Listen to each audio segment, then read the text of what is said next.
Somebody requested that I do a video on my Soviet tanker helmet, so here it is. So this is a sort of tank helmet that a tank crew would wear. But it wasn't exclusively for tank crews, this was also worn by people in armoured vehicles of all sorts, sort of mechanised vehicles. So that would include, you know, armoured personnel carriers, infantry fighting vehicles such as BMPs, shulker crews and anti-aircraft crews would have had these as well if they were in an armoured vehicle. So pretty much every Soviet armoured vehicle had the crews wore helmets like this, and they're fairly interesting. They're very iconic. I'm sure you've all seen this design before, and they are designed to work with the MM1 gas mask, or vice versa. The MM1 was designed to work with the tank helmet. So what are they exactly? They have a couple of different purposes. So what you can see here is I don't have anything to connect that to, but that's to connect the headphones of the helmet. On each ear of the helmet there is basically a headset built in, like headphones. And when you do the strap up tight at the bottom of the helmet, it gives you pretty good soundproofing. So the idea is that you've got this on, you're soundproofed a bit from the engine noise of the vehicle you're in, and you can communicate with your crew better because you're all listening into the radio. So if anybody speaks into a radio, you can hear them, you know, by having headphones on quite loud next to your ears rather than you know, trying to shout over an engine noise. Russian tanks in World War II generally didn't have radios in. I think the sergeant or commander's tank sometimes had a radio in, but most of the others didn't. Going into the Cold War, like T-55s and things, I think radios are pretty standard, so that's what these connected into. I'm assuming this was you know, a standardised socket across all Soviet armoured vehicles, so no matter what vehicle you were in, you could communicate with the other vehicles by plugging that in. So the other purpose of the helmet, which is the thing that all tank helmets are meant to do, is it works a bit like a hard hat, but it's more like a soft hat. So you've got lots of padding, you know, quite thick padding on these, and the idea is that if you stand up too quickly you'll bump your head into a bit of metal on a tank or, you know, an armoured vehicle. You don't do too much damage to your head. You'll probably still feel it a bit, but it's better than cracking your skull open or, you know, giving yourself concussion by hitting your head into a bit of metal on the roof of the tank. So I'll just turn this around so you can see it. So as I said, at the front you've got this.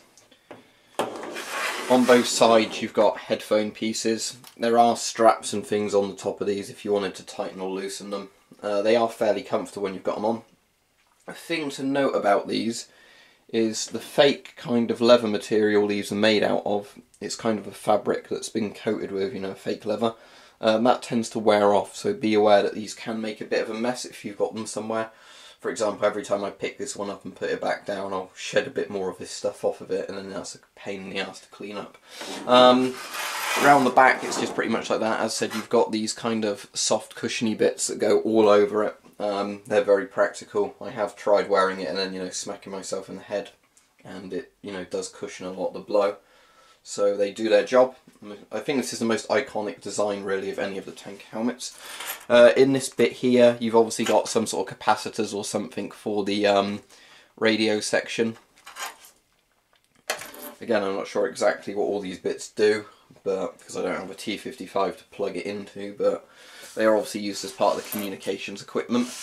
And as I said, on this side you have another one of the sort of radio output headphones as well. So it's all pretty standard. Inside it is just literally, you know, empty. But yeah, these are pretty famous and you find them on a lot of sites, but they generally charge quite a bit for them. I think a lot of places charge like £60 plus for these. Sometimes you can get better deals where they come with the night vision, sort of infrared goggles attached to it as well, attached to a power pack. If you're going to spend that sort of money, I'd obviously get one with the infrared on compared to just one like this. But I got this one for about £20 from an army surplus store where they had it on display, you know, not actually for sale, and I said, would you sell this? And the guy was like, yeah, give me 20 quid for it. So that's how I got this one. This is actually an East German one, I think somewhere on the inside. I can get it off easily.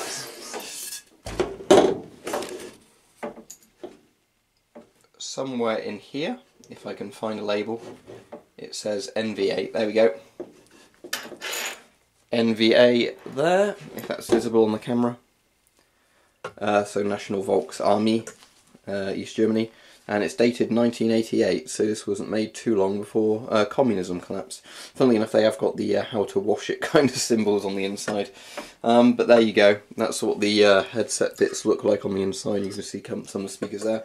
As I said, this is comfortable. It would definitely have done its job, although as I said, it tends to want to leave bits of the fabric absolutely everywhere when you take it on and off of something. So you can probably just see down there, maybe on the camera, that it's shedding its skin again.